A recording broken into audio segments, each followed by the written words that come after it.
শীতকাল আসা মানে গ্রামের দিকে শুরু হয়ে যায় এই বড়ি বসানোটা। এটা কিসের বড়ি অনেকেই হয়তো জানো আর অনেকেই জানো না। যারা শহরে থাকো তারা তো একদমই জানো না। এটা হচ্ছে কলাইয়ের বড়ি, আর কলাইয়ের বড়ি কিভাবে বানাতে হয়, কি কি প্রসেসে বানাতে হয় তোমাদেরকে ছোট্ট ভিডিওটা সাহায্যে দেখাবো। প্রথমে হচ্ছে এই যে চাল কুমড়ো, যেই চাল কুমড়োটা একদম পেকে চুন হয়ে যায় সেই চাল কুমড়ো লাগবে। আর সেটাকে এইরকমভাবে দেখতে পাচ্ছ আমি যেটাকে করছি, ভালো করে গ্রেটের সাহায্যে গ্রেট করছি। তারপরে এইটাকে আবার ভালো করে জল, যখন পুরো কুমড়োটা আমার করা হয়ে যাবে তারপরে জলটাকে একদম ভালো করে ধুয়ে জল শুকিয়ে রাখতে হবে। তো আমার মা ওইদিকে দেখো কুমড়োগুলো কেটে আমাকে হেল্প করছে, মানে আমি মাকে হেল্প করছি, মা আমাকে কেটে দিচ্ছে আর আমি ওইগুলোকে একদম ঘষছি। আর এই যে একটাখানে গ্রিন কালার রেখে দিচ্ছে, কারণ ওইটাকে ধরেই আমাকে পুরো কুমড়োটাকে ঘষতে হবে, না হলে হাত কেটে যেতে পারে। তো আমার কিন্তু হাতও 2-3 জায়গায় কেটে গেছে। আর এটা করতে গেলে সবারই একটু একটু হাত কাটেই স্লিপ করে।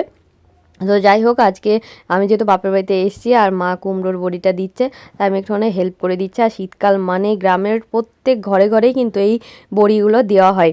তারপরে দেখো এই একদিন পরে কুমড়োটাকে নিয়ে ডালের সাথে, মানে ডালও বাটতে হবে, তো বেশি পরিমাণ ডাল থাকবে আর অল্প পরিমাণে কুমড়ো থাকবে। তারপরে ভালো করে ওটাকে ফেটিয়ে এইরকমভাবে বড়ি বড়ি বানাতে হবে। তো এই বড়িটার মেন হচ্ছে একটুখানি নাকটাকে, এই যে আমার বোন নাকটাকে তুলে দিচ্ছে, তো এমনি করে নাকটা তুলে দিলে দেখতে ভালো লাগে। তো এই বড়ি বসানোর জন্য আমার মা হেভি টেনশানের মধ্যে ছিল।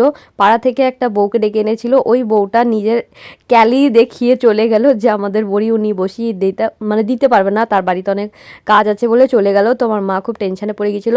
তা মায়ের টেনশন মুক্ত করার জন্য আমরা দুজনেই পুচুত পুচুত বড়ি বসিয়ে দিলাম।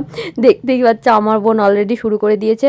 তো আমিও ভাবলাম যে আমিও পারবো এত ইজি একটা কাজ। তো বোন আর আমি দুজন মিলে দেখো পুরো বড়ি বসিয়ে দিয়েছি, আমার মায়ের টেনশন মুক্ত করে দিয়েছে। আর আমার বাবা তো খুব খুশি হয়ে গেছে যে লোককে আর তেল মারার কোনো দরকার নেই, যখন আমার মেয়েরাই পেরে যাচ্ছে। তা আমাদের দেওয়া এই বড়িগুলো তোমাদের কাছে কেমন লাগলো অবশ্যই কমেন্ট করে জানিও, ভালো লাগলে তো অবশ্যই জানিও। আর এই যে আমার ভাইজিটা খেলা করছে,